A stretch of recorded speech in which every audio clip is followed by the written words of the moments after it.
முருகனின் 5ஆம் படை வீடு திருத்தணி. அருள்மிகு சுப்பிரமணிய சுவாமி திருக்கோவில். முருக பெருமான் சூரனை வதம் செய்த பிறகு சினம் தணிந்து வள்ளி தெய்வானையுடன் சாந்த சொரூபமாக வந்து அமர்ந்த இடம் தான் திருத்தணி. சினம் தணிந்த இடம் என்பதால் திருத்தணிகை என இந்த தலம் அழைக்கப்படுகிறது. பிறகு அதுவே மருவி திருத்தணி என்றாகியது. இது முருகனின் அறுபடை வீடுகளில் 5ஆம் படை வீடாக திகழ்கிறது. மிக பழமையான முருகன் கோவில் இது என சொல்லப்படுகிறது. மற்ற கோவில்களில் இருப்பது போல் இங்குள்ள முருகன் சிலையில் வேல் இருப்பது இல்லை. அலங்காரம் செய்யும் போது மட்டும் வேல் சாற்றப்படுகிறது. சக்தி ஹஸ்தம் எனப்படும் வஜ்ரவேலுடனேயே முருகன் இங்கு காட்சி தருகிறார். முருகன் கோபம் தணிந்து காட்சி தரும் தலம் என்பதால் முருகன் கையில் வேல் கிடையாது. இங்குள்ள மூலஸ்தானத்திற்கு முன் மயிலுக்கு பதிலாக யானை உள்ளது. அதுவும் முருகனை நோக்கி இல்லாமல் வாசலை நோக்கி பார்த்தபடி இருப்பது விசேஷமான தரிசனம். கந்த சஷ்டியின் போது மற்ற தலங்களில் நடப்பது போல் சூரசம்ஹாரம் இந்த கோவிலில் நடப்பது இல்லை. அன்று முருகனை குளிர்விக்க 1000 கிலோ மலர்களால் புஷ்பாஞ்சலி செய்வர். இருப்பினும் முருகனின் அருளை பெற வேண்டி கந்தஷ்டி விழா கோலாகலமாக கொண்டாடப்படுகிறது. முருகனுக்கு இந்திரன் காணிக்கையாக கொடுத்த சந்தனக்கல்லில் அரைக்கப்படும் சந்தனமே சாத்தப்படும். இதில் சிறிது சந்தனத்தை நீரில் கரைத்து குடித்தால் நோய் தீரும் என்பது பக்தர்களின் நம்பிக்கை. விழா காலத்தில் இந்த பிரசாதம் கிடைக்கும்.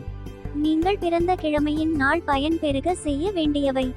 நீங்கள் பிறந்த நட்சத்திரமும் கிழமையும் ஒன்றாக வரும் நாளில் திருத்தணி முருகன் கோவிலுக்கு சென்று திருத்தணிகை சரவண பொய்கை தீர்த்தத்தில் நீராட வேண்டும்.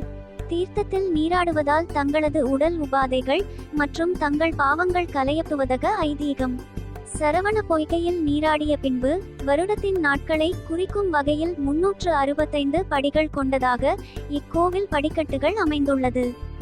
உங்களுக்கு நன்கு பரிச்சயமான ஜாதகரை அணுகி உங்கள் ஜாதகத்தை கொடுத்து அவரிடம் கேட்டால் உங்களின் ராசி மற்றும் நட்சத்திரத்தின் அடிப்படையில் உங்களுக்கு உரிய படிக்கட்டின் நம்பரை அவர் கூறுவார். அந்த படிக்கட்டை தண்ணீரால் கழுவி மஞ்சள் குங்குமம் வைத்து தீபாரதனை காட்டி அந்த படிக்கட்டின் மீது அமர்ந்து சுமார் ஒரு 15 நிமிடங்களுக்கு ஓம் முருகா எனது நாள் பயன் பெருக வேண்டும் என்று சொல்லியபடி தியானம் செய்ய வேண்டும். உங்களின் படிக்கட்டு நம்பர் தெரியவில்லை என்றால் கவலைப்பட வேண்டாம். அனைத்து படிக்கட்டுகளையும் தொட்டு வணங்கியபடி கோவிலை சென்றடையும். படிக்கட்டுகள் வழியாக கோவிலை சென்றடைந்த பிறகு இறைவனின் தரிசனத்தை நன்கு கண்களால் பார்த்து மனதில் நிலை நிறுத்தவும். பின்பு வெளியே அமர்ந்து மனதில் நிலை நிறுத்திய இறைவனை நினைத்து கண்களில் கண்ணீர் வடிய இறைவனை தியானித்து வேண்ட வேண்டும். திருமண வரம், குழந்தை வரம், குடும்ப ஐஸ்வர்யம், நீண்ட ஆயுள் பெற இத்தலத்து முருகனை வேண்டிக் கொள்கிறார்கள்.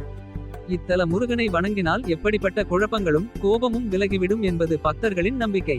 வேண்டுதல் நிறைவேறிய பக்தர்கள் மொட்டை போடுதல், எடைக்கு எடை நாணயம் வழங்குதல், பொங்கல் படைத்தல், சுவாமிக்கு சந்தன காப்பு, பஞ்சாமிர்த அபிஷேகம், பால் அபிஷேகம், அன்னதானம், நெய் விளக்கேற்றுதல், பால் குடம் எடுத்தல், காவடி எடுத்தல் ஆகியவை செய்து நேர்த்திக்கடன் நிறைவேற்றுகின்றனர்.